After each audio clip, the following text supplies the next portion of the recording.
Ambalma Anoula, Mohamed Touré Kabo, Washington DC, VOA Soba Kono, studio CC, Amérique Fabala, Naganya Tani Saba, Obea no Américain, Anga bi Taratado, Okiwara, Obna Talike, Ninkuna Funu de Kan.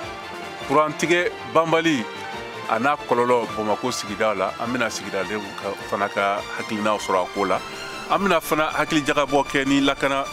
ni Segesegeliba, Paul Oulaye, Kada Minisma Kadagaro Dili, Malif Nituguma. Kafara Burkina Faso na yirala ka fo kuka barakela tomba oni la fasali tomba wora chama kafara duguden tonka aywa uluba fe ka bara la chadido boloday kafara yano Amerique o ye deme betige Gabon la ka da fanga dafri min kera salo nyina utkalo watinna Israel ni Hamas o fitne o la hala be chogodme amino kuma funi laban fana dama kafara Amerique wasablo o nyemoga ko aywa oku kanko amina kuma ofana ka fara Haiti ni Kenya saria sodo ye yamaria do jaya ka nyesi uka polisi ma keme nyon taliko ma ani anga bido fara kolonyeneje kuna funi ka bo Bamako Chaka Traoré bolo nunu de mina ke anga bi kuna funi kuma bawe ka la sauma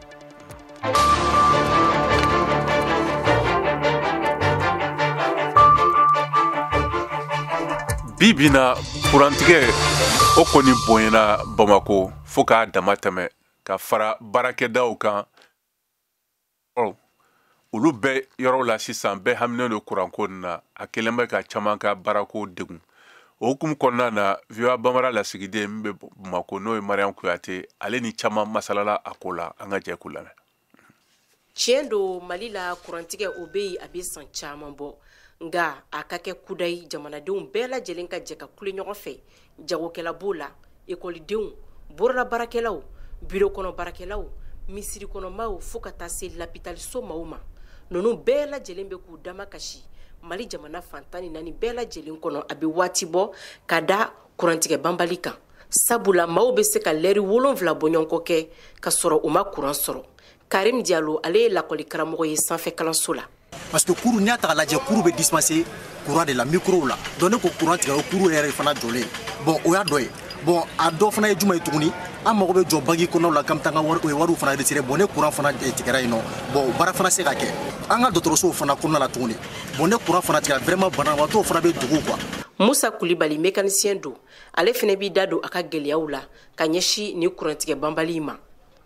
Kurantigɛ ni ngo ma a dekun degere fo a ka boda yɛrɛ ma bi quoi parce que souvent il va so baran do b'an bolo 1 heure de temps donc fanga sigi sɔgɔma fo 18 heures an ka se ko baara kɛ ka sɔrɔ ka se denbaya la donc ça c'est pas joli donc an ka wa kelen ni wa fila minnu sɔrɔ kɔnɔ donc o bɛɛ bɛ taa k'an dan quoi. Frigo la barakɛlaw ni maa ninnu u ye caman de bɔ u ka firifɛnw na ka da kan tiɲɛni caman bɛ ka don u kun Aja Kulibali ani Anta Kone dasumayala dilanbagaw do. Kurantigɛ ba in filɛ nin a bɛ ka baara da an ka frigo kan ne ka cɔgɔnji bɛɛ bɛ ka tiɲɛ n ka jimere kɔni o kɔni ka fisa mais min ye cɔgɔnji ni muguji ni fɛn tɔw ye a kɔni a bɛ ka kɛ tiɲɛni ye ne bolo dɛ. Kurantigɛ kɔni ne yɛrɛ fɛ an t'an ka jugu ni bɛɛ ta ye don dɔw la kuran bɛ tigɛ anw fɛ yen 0 heure kuma a bɛ na fo 6 heures du matin souvent a bɛ tigɛ 7 heures a bɛ na 14 heures ne yɛrɛ ka teri tiɲɛna kurantigɛ in sababuya la. Min ye ni kurantigɛ banbali kun ye kan kelen kɔni tɛ ka fɔ a ko la Mali jamana kɔnɔ o kama an y'an ka ɲiningali tengun EDMSA barakɛla maa dɔw la minnu ma sɔn ka kuma an ka kuma bara la nga u y'a yira ka fɔ ko a kurantigɛ kun ye u ka baarakɛminɛ dɔw ko o tiɲɛni ani nafolo dɔw fana y'a yira ka fɔ k'a kun tɛ dɔwɛrɛ ye ko kuran baarakɛla maa dɔw ka yuruku waleya kɛlenw do jɛkulu min sigilen do consommateurs tɔgɔ la Abdoulaye Balo n'olu wulila ka ɲinini kɛ a ko la a bɛ waatinin bɔ.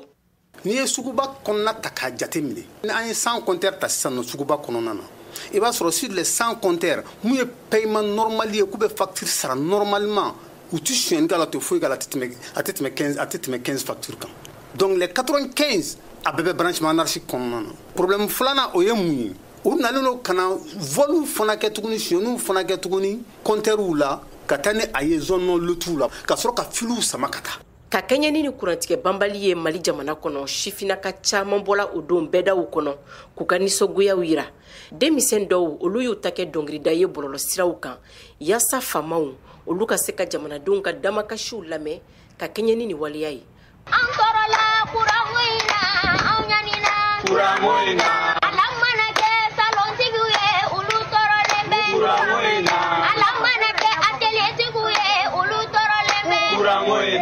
Mariam Kuyati ka bɔ Bamako halisa Voa Bambara tɔgɔ la. an bɛ to Mali la n'a yirala k'a fɔ ko MINUSMA ka lakana dagayɔrɔ o dili Mali ma o finitigiw ma o daminɛna a bɛ kalo kelen bɔ o hukumu kɔnɔna na hali ni o dagayɔrɔ dɔw dira hɛrɛ ni basigi kɔnɔ nka a caman tɛ ten walasa ka ni kunnafoni faamuya lakana kɔɲɔko n'o ye sɛgɛsɛgɛliba Paul Oula ale bɛ segin a taabolo o ni gɛlɛyaw kan minnu sɔrɔla MINUSMA ka dagayɔrɔ dili ma VOA Bambara lasigiden Mohamed Danyoko ale ka masala dɔ sɛfɛ an k'u lamɛn. An ɲangma monsieur Paul Oula an y'a ye k'a fɔ mun kɔni ye MINUSMA maaw u tun dagalen don kan minnu kɔnɔna la u y'o bilali daminɛ an ka finitigilakaw olu ye dɔnni daminɛ o kɔnɔ kabiri baara in daminɛ fo kana bila bi la yala e ka jateminɛ o ye mun y'a ko la. Bon ne ka jateminɛ ye a fɔlɔ ye jumɛn o ye ni jateminɛ kɛ i b'a ye k'a fɔ kan ninnu bɛ ka segin Mali finitigilakaw ma o ye fɛn ɲuman ye kamasɔrɔ ni jateminɛ kɛ i b'a ye k'a fɔ ko kan in dili bɛ tali kɛ Conseil de sécurité yɛrɛ ye sɛbɛn min bɔ min b'a jira k'a fɔ ko bon ko tiɲɛ yɛrɛ la ni ONU bɛ bɔ Mali kɔnɔ MINUSMA bɛ bɔ Mali kɔnɔ a ka kan u ka kan di Mali finitigilakaw ma o ye fɛn min ɲana kosɛbɛ nka ni jateminɛ wɛrɛ kɛ tuguni i b'a ye k'a fɔ bon ko kan ditɔ in na fana gɛlɛyaw donna kɔnɔ fagaliw bɔra kɔnɔ. An da bɛna se u ma mais e yɛrɛ bolo an bɛ wagati min na ko sa e nisɔndiyalen don kan di cogo la sabula caman dira ka ban. O kɔni tiɲɛ yɛrɛ la an bɛ se k'a fɔ ko kan di cogo a ɲana. An y'a ye fana k'a fɔ MINUSMA kelen u tun ye sɛbɛn fura dɔ fana bɔ k'a jira k'a fɔ k'u ka nin tagali k'u bɛna a la karaba ka bɔ joona kosɛbɛ e ye mun faamuya o sɛbɛn kan. Bon o bɛ dépend ni n'a ye an b'a ye k'a fɔ ko bon sisan yɛrɛ gɛlɛya de donna sisan Mali finitigilakaw ale ni banbanci wale mɔgɔw fɛ bon MINUSMA dun ka jate la ale ye kulu ye kulu min tɛ dɛmɛ Mali fɛ a tɛ dɛmɛ banbanci wale mɔgɔw fɛ bon ni fɛɛrɛ ma sɔrɔ k'a fɔ ko i bɛ kumaɲɔgɔnya kɛ o groupe fila ni ɲɔgɔn cɛ a ka kan MINUSMA ka siran a ka jɔrɔ. An y'a ye fana k'a fɔ an ka jamana ɲɛmaaw fana ye sɛbɛn fura bɔ k'a jira k'a fɔ ko u bɛ ka o mun fɔ nin ye ko fɛn min don ko olu ma jɛn ni a ye ko sabula ko bɛnkan sɛbɛn de bɛ yen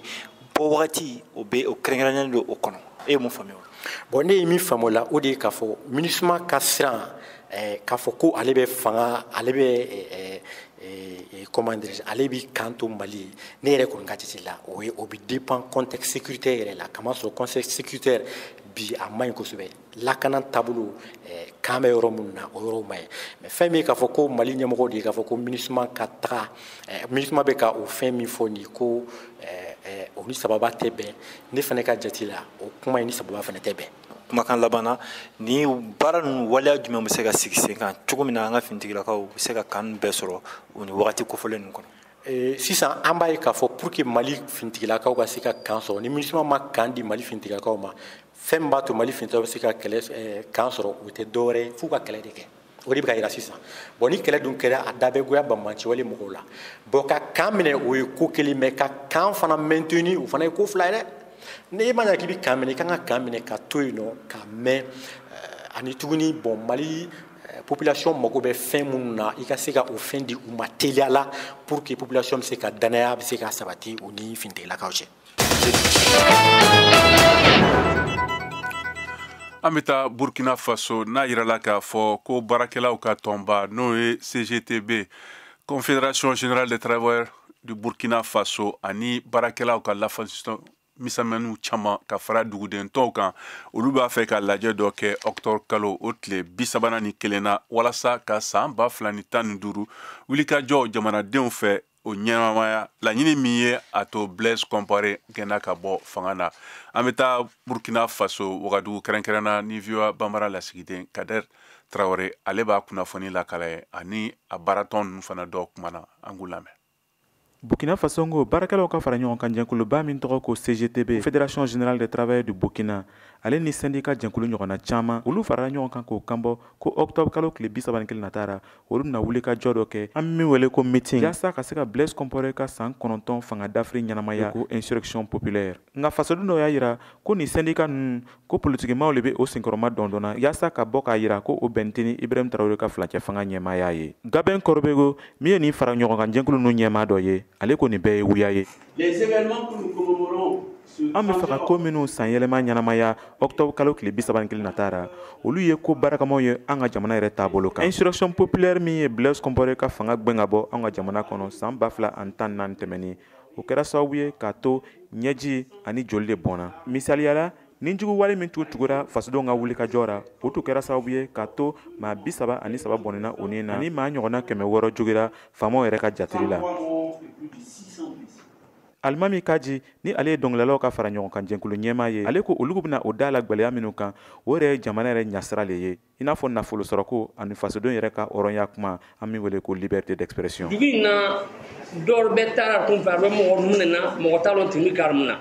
jamana mɔgɔ tɛ kuma na tubabukan na ko enlèvement jamana y'a gbɛlɛn jamanaden fɛ ka dansi fila yɛrɛ sɔrɔ ka dumuni kɛ a gbɛlɛn arbe ni biye blara kere ni ko ka kere ke toy sumba le be ni arka jamna suye na ma war mene o mo fa ta war mene buna ma den fe o kuma le na fo kera ni kera biya sira ka da sa ko kuma fo bira ni dorbe kelema o rompon era kir ko mar fo o re era no ko jago mi kay nga nyon kumbe octobre terbisa woni kelen o jago kelen ni ko kere nge biya be se ka da sa ko kuma fo bira ko atagara ke bira ni kay mo mi kay nga kuma ne be tegera fo du mori ele kay nga ka yira fa manjera ni manya ni nyana jama tanga buru fere na ma dabla anna taga bidinga bandira nga fasolino ko olu ma jɛn ni fara ɲɔgɔn kan jɛnkulu ninnu ka wuli ka jɔ ye sabula a tɛna nafa foyi don jamana kɔnɔ o le kosɔn dɔw yɛrɛ ye bese ani jɛndenw ta ko maa min na bɔ octobre kalo tile 31 na taara ko o bɛna olugu sɔrɔ o ɲɛfɛ alimami Kaji ka fɔtara mankan caman ti o kora lafasalikɛlaw bɛna o ɲɛnabɔ an kɔni ka avocat arka fɔ ɲama arka avocat dɔ ye ka ko lasiya ma a ko ma ko maître professeur farama mi wo mi ka nenni kɛ mi wo mi ka bese ni jender ta kara ko burkina bɛ o tabla le la bon kititigɛ sura anna taga ɲɛfɔ mi wo mi ka da fa k'a fɔ ko million bilori million bisawa million mugan ni minɛna a mana duga min na yɔrɔ min na a minɛna anna ban k'a fɔ sariya sura ɲini an bɛ waati min na i n'a fɔ sisan bɛɛ ɲɛsinin no kobida ɲɛmaw le fɛ ani cikɛda min tɔgɔ ko direction de liberté ni olu bɛna sɔn ka to ni maa ninnu ka se ka u ka wuli ka jɔ kɛ octobre kalo tile 31 na taara nin tun ye Kadaye Tarawele kumakan ye ka bɔ Wagadugu Burkina Faso. Yano Amerik fanga ye dɛmɛ bɛɛ tigɛ Gabon na tɛnɛndon ka kɛɲɛ ni août kalo fanga dafiri ɲɛ nka u y'a yira o sira kelen na fana ko dɛmɛ nin bɛ se ka segin ni bɛɛjɛ fanga o ye ɲɛta sira sɔrɔ. Ayiwa VOA Bambara kunnafoni dila Mariam Traoré ale b'a kunnafoni lakala an k'a lamɛn.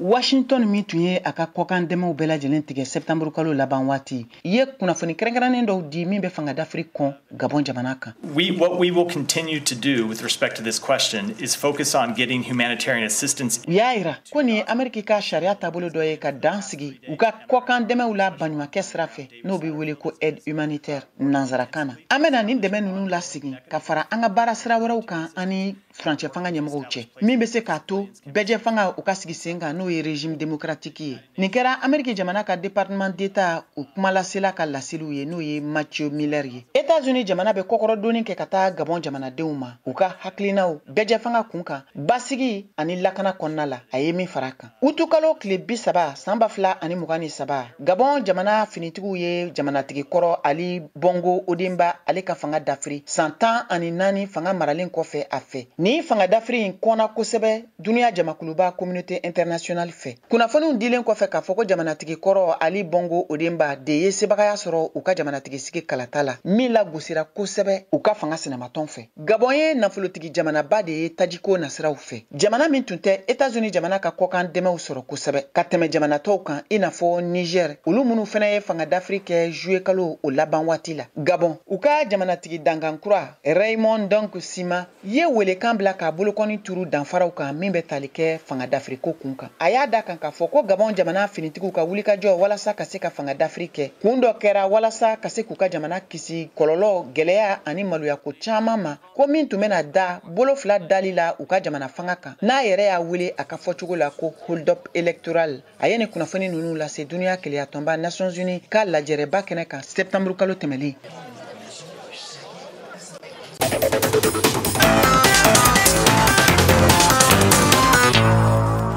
Ayiwa an ka kunnafoni duniya fan wɛrɛ la farafina gun kan an bɛ taa Congo n'a yirala k'a fɔ ko kɛlɛ minnu juguyara kabini octobre kalo la o daminɛ na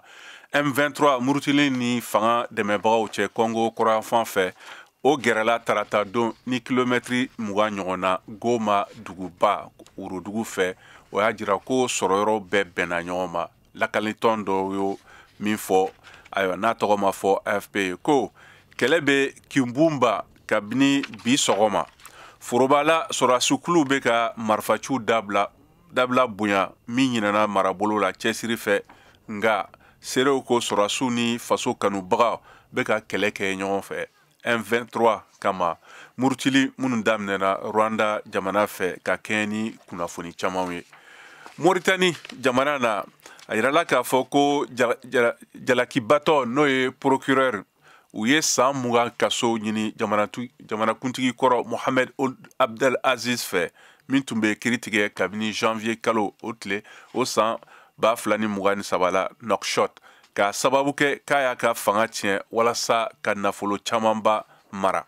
Kiiritigɛla n'o ye Ahmed Ould Mustafa y'a ɲini ka cɛ ni ka nafolo minɛ min ye jama kaburudenw ni mara farafina kɔgɔdugu yanfan ani Sahara worodugu yanfan farafina cɛ kabini san 2008 la fo kana se san 2019 na. Aziz n'ale bɛ si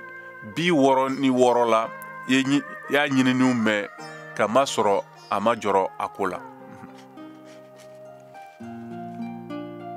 Zach Prod.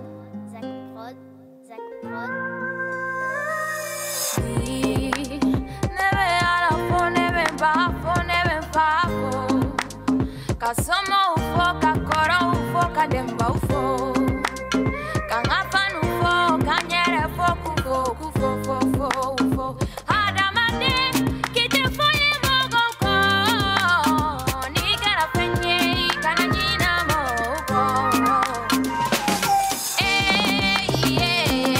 mashallah ni bigadi afa wa mashallah ni agena ni nega fa mashallah mashallah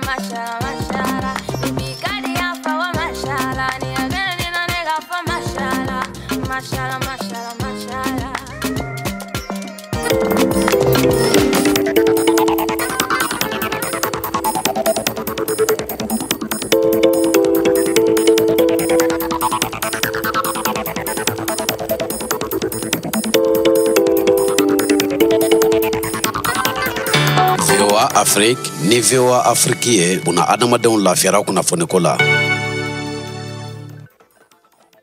Mali kura an bɛ sɔrɔ fiɲɛ turukɛla 102 sanfɛ Bamakɔ n'a laminiw na. An bɛ sɔrɔ fana Tominia radio parisien kan fiɲɛ turukɛla 98.8 la. An bɛ sɔrɔ fana bɔlɔlɔsira fɛ www.voabamara.com walima a bɛ sɔrɔ an ka fiɲɛ sira fɛ n'o ye Facebook ye VOA Bambara page. Halisa a bɛ ka Mali kura jɛmukan de lamɛn ka bɔ Washington DC VOA soba kɔnɔ. An bɛ segin ka na o studio kelen na. Ayiwa bi bina a yirala k'a fɔ ko dunan caman o fagara ani caman wɛrɛ welekura n'a yirala k'a fɔ ko a fanba dɔ fana tununnen don binkani min daminɛna octobre kalo o tile 7 na Palestine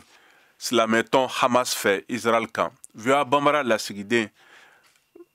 Américain Washington Kayetu Traoré ale b'a kunnafoni walawala an k'a lamɛn.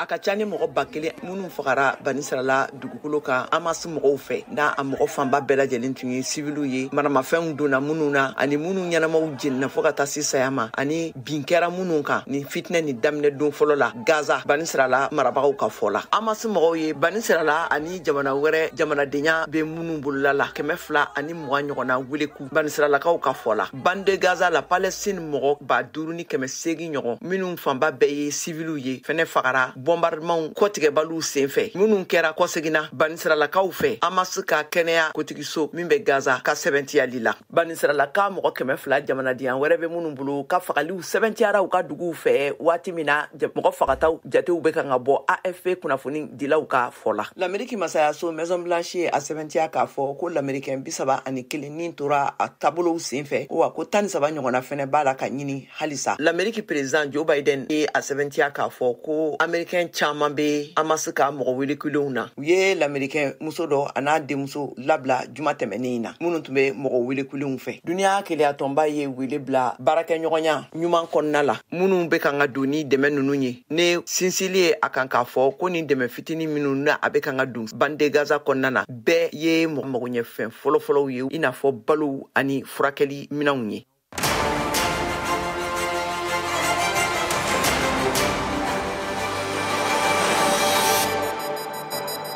A y'aw ka kunnafoniyaw sɔrɔ don o don sɔgɔma VOA tabalen kan VOA Bambara ka tile kunnafoniya kun fɔlɔw sanga 30 kɔnɔna na o bɛ kɛ don o don tɛnɛn ka taa bila juma la sɔgɔmada nɛgɛ kaɲɛ 7 mana tɛmɛ ni sanga 30 ye wa segin bi k'a kan tuguni nɛgɛ kaɲɛ 9 waati ni VOA tabalen ye a y'aw ka tile kunnafoniya kun fɔlɔw sɔrɔ Mali ale ni diɲɛ bina kun kan VOA tabalen ka kunnafoniya kunkun n'a ɲɛɲɛ di aw ma n'an baaraɲɔgɔnw ka wulikajɔ ye Mali kɔnɔna na farafina ale ni diɲɛ fantan 4 bɛɛ lajɛlen. Washington n'o ye Amérique faaba ye nin y'a tile 20 ye ni wasanbulonba n'a bɛ wele ko congrès ɲɛmɔgɔ ma sɔrɔ halisa nka o waati kelen na sariyatigɛlaw o ni républicains ka wasadenw ayiwa u bɛna daminɛ ko kurala k'u la dɔla kelen sugandi ka kɛ ɲɛmɔgɔ ye VOA Bambara kunnafonidila Mariam Traoré ale b'a kunnafoni lakala an k'a lamɛn. Républicains u ka wasaden minnu bɛ chambre kɔnɔ ye ɲɔgɔn ye dogo la cogo min na u bɛ se ka ɲɛmɔgɔ kura sugandi nin y'a kunɲɔgɔn 3 ye républicains ka wasadenw ye u ka ɲɛmɔgɔ Kevin McCarthy wuli ka bɔ a sigiyɔrɔ la wasaden ɲɛmɔgɔ chambre kɔnɔna la tun ka ka wulikajɔbaw de kɛ minnu taabolo ka gɛlɛn n'o ye ka maaw bɛɛ lajɛlen fara ɲɔgɔn kan COP kɔnɔ o min faralen don ani n'a kuɲɛ fɛnɛ kunnayalenba don cogo min na a bɛ se ka congrès n'o ye wasabulon kɔnɔna ye baaraw la segin kura ye a cɛbɔw ɲagaminen don ni cɛbɔ wɛrɛw ye minnu lakodɔnnen tɛ kosɛbɛ i n'a fɔ majorité jɛkulu ka ɲɛmɔgɔ Tam Emmer n'o ye Minnesota wasaden ani fɛnɛ ka fara Amérique kokɔrɔw la fasabaga kan n'a bɛ wele ko leader conservateur Kevin Herve ka bɔ Oklahoma maa min ye kura ye kulu cɛma o ye Floride olu ka wasaden ye Byron Donald nga ale kelen do k'i sɔ don jamanatigi kɔrɔ Donald Trump la ni lajɛra dogolen min bɛ ka kɛ u ni ɲɔgɔn cɛ bi tarata bɛna sɔn ka tile kuntagala bɛɛ lajɛlen ta yani u ka se ka maa dɔ sugandi ka kɛ u ka cɛbɔ ye a kun de ye walasa ko ka se ka kanw wasabulon chambre kɔnɔna la ɲɛ ka se ka sɔrɔ o la ni kunɲɔgɔn in kɔnɔ républicains ka wasaden 8 ɲɔgɔn minnu ma lakodɔn kosɛbɛ bɛɛ lajɛlen fɛnɛ tɔgɔ bɛ u ka kalata gafe kɔnɔna la minnu b'a fɛ k'u kanbɔ ka kɛ u ka wasabulon ɲɛmɔgɔ ye n'o ye chambre des représentants ye Pennsylvanie wasaden Dan Moser ale kelen kɔfɛ k'i sen bɔ jateminɛliw y'a yira k'a fɔ ko wasaden min ni ale ka kɔrɔ baara kɔnɔ kosɛbɛ o de ye Minnesota wasaden ye Tom Emmer ani fɛnɛ ka fara u ka cɛbɔ wɛrɛw kan minnu bɛɛ lajɛlen kelen do ka jamanatigi kɔrɔ Donald Trump ka kɔkɔrɔdonni sɔrɔ bɛrɛbɛrɛli tɔndenw sera ka cɛbɔ ninnu bɛɛ lajɛlen kelen kelen lamɛn ka kɔn bɛrɛbɛrɛli tɔn ka wote ɲɛ min baaraw kan ka kɛ bi tarata aw de bɛ kunnafoni mɔlen sɛnsɛnnen di anw ma bamanankan na VOA Afrique filɛ nin ye 102 fiɲɛ sira kan Bamako Mali la kunnafoni b'a yira k'a fɔ ko Kenya kiiritigɛso dɔ ye yamaruya dɔ janya bi tarata don mun bɛ jira ko fanga kana polisiw o ba caman bila ka taa Haiti mara la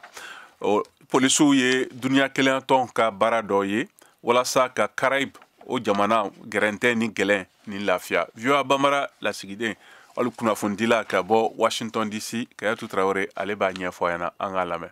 Nanzaraw ka kunnafoni sɛbɛn AFP ye a yira k'a fɔ ko danatigɛli nin kɛra tile kelen dɔrɔn duniya keleya tɔnba ka wulikajɔ kangaridali kɔfɛ ka kɛɲɛ ni dankarili ye lakanabolow la Haiti jamana kan ne a bɛ ka lawaleya ni fagali jugubaw ye kulu dɔw fɛ ɲɔgɔn kan min ɲɔgɔn ma deli ka ye fɔlɔ octobre kalo daminɛ waati la Conseil de sécurité des Nations Unies n'o ye duniya keleya tɔnba ka lakanako bolofara ye tun ye yamaruya di ka duniya keleya tɔnba ka lakanakɛlaw mun ɲɛmɔgɔya bɛ di Kenya ma bila ka taga dɛmɛ don Haiti polisi ma ne u bolow b'a la ka dɛsɛ lakanabaaraw kɔrɔ ka jamana kɔnɔna na nka Nairobi Haute Cour de la Justice ye sen da o danatigɛli ninnu kan dɔɔni ka sababu kɛ fanga garadabaga Ekuru Okoto ale tun y'i bolo ɲɛsin a ma k'a fɔ ko waleya nin ye u ka sariya sunba sɔsɔli hakɛlibaw ye ko sabila ko ko a fɔlen tɛ yɔrɔ si la u ka sariya siraw kɔnɔna k'a fɔ ko a bɛ se ka lawaleya. Kenya Hot Court kun kan k'a daminɛ ka sɛgɛsɛgɛli kɛ a koɲa kan Novembre kalo nata tile 9 na. Hakilila jiginna Kenya kun delila ka lakanako bolomadɛmɛw laseliw kɛ farafina kɔrɔyan fanfɛla la ka na se a cɛmancɛ fanfɛla ma. Kɛrɛnkɛrɛnnenya la République démocratique du Congo ani Somalie ani jamana wɛrɛw kan duniya kɔnɔna la.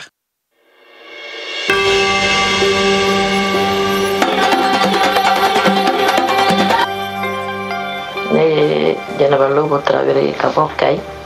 radio kɛni a bɛ dugu kunnafoni di a bɛ jamana kiban kunnafoni di a bɛ duniya fɛrɛkɛ naani bɛɛ lajɛlen kunnafoni di ni président kumana u bɛ kuma radio la an b'a lamɛn an bɛ ministrew ka kumaw lamɛn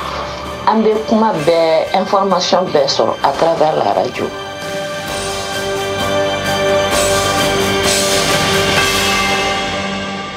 Anga bi tarata don farikolo ɲɛnɛ ye kunnafoniw ka bɔ Bamako Chaka Traoré bolo.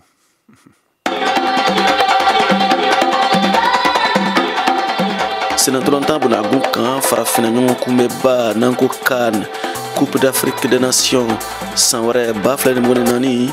Côte d'Ivoire de bɛ farafina sénateur cɛ kɔrɔbalenw bisimila a fɛ yen k'a daminɛ janvier kalo tile 13 ka kuncɛ février kalo tile 11 jamana 24 de bɛna u ni yɔrɔ ta ɲɔgɔn dan na Mali sɛmɛ o jamanaw na hakilina jiginna kunun tɛnɛ octobre kalo tile 23 san 2023 in na a ka ministriso jabala la Bamakɔ Mali farikolo ɲɛnajɛ ani chifu ministri Abdul Kasim Fɔnba y'a yira ko labɛnni caman kɛra caman fana bɛ senna walasa kunkɔrɔta ka sɔrɔ. Kan sera donc ni kan sera fo mɔgɔw ka a ladɔnni a ko la donc an ko baara de bolo dara an taara tirage au sort la fɔlɔ Côte d'Ivoire o bannen an taara an ye équipe dɔ bila ka taa Korogo o équipe taalen Korogo o taara jateminɛ de kɛ ni maliyɛnw nana o bɛ se ka sigi yɔrɔ min na o ni infrastructure minnu bɛ yen ka mɔgɔw accueillir o ni ivoiriyɛnw yɛrɛ minnu bɛ yen nɔ minnu pɛrɛlen don ka maliyɛnw reçoit minnu ye maliyɛnw sigilen yen nɔ olu bɛɛ pɛrɛlen don donc olu mobilisation bɛɛ daminɛna association des supporters fɛnɛ y'o baaraba kɛ an fɛnɛ taalen an y'olu an n'u mɔgɔw ye ɲɔgɔn ye hakili la an bɛ ka a jateminɛ an bɛna an bolo di ɲɔgɔn ma cogo min na walasa kani ka se ka kɛ kani ɲɛnamaba de y'an bolo n'an taara fɛnɛ an ka se k'an ka kupu ta ka na. Ministre Abdul Kasim Fɔnba y'i sinsin a kan. O kupu fɛnɛ tali ka na an ko il faut que communication ka kɛ donc a bɛna tile damadɔ bɛna kɛ an bɛna aw wele tuguni ka na mais an bɛna kuma kan dɔrɔn de kan o kan kɔnɔna la fo an ka fɛn dɔw ɲɛfɔ aw fɛnɛ bɛ se k'an dɛmɛ cogo min na ka se ka a cari maliyɛnw ka se k'a dɔn ko kan bɛ yen k'u bɛɛ ka se ka taa bɛɛ ka se ka taa ɲɔgɔn sɔrɔ Côte d'Ivoire cogo min na walasa an ka se ka taa an ka aigliw dɛmɛ équipe dɛmɛ ka courage dɔɔni d'u ma ka effort dɔɔni d'u ma walasa u ka se ka kupu ta ka na. Laseli ninnu bɛ don hukumu min kɔnɔ o de ye farikolo ɲɛnajɛ ani chifu ministri Abdul Kasim Fɔnba ye baara minnu waleya a kɛlen ministri ye n'a tile 100 dafara kunun ntɛnɛn octobre kalo tile 23 san 2023 in na VOA Bambara tɔgɔ la Bamakɔ Siaka Traoré ka laseli don.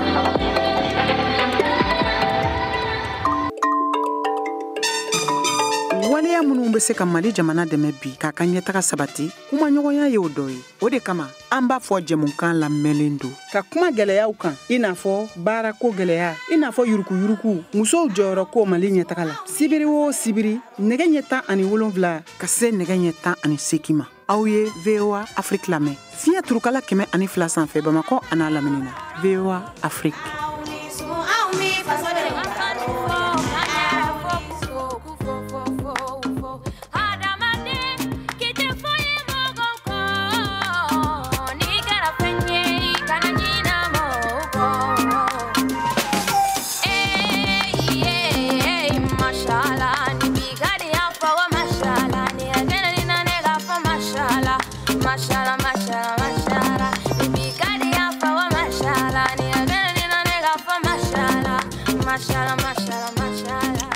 Ayiwa an balima waati ye an ka foli bɛ lamɛnbagaw bɛɛ ma Mali kɔnɔ ani Mali kɔ kan ni jɛmukan labɛnna aw balimakɛ Sɛk Coro fɛ nɛgɛ kɛrɛfɛ juru tun b'an balimamuso Sayida bolo ani an balimakɛ David jɛmukan lasera aw ma ne yɛrɛ Mohamed Ture fɛ ani ce aw ka tulomajɔ la aw k'an bɛn siɲɛ wɛrɛ.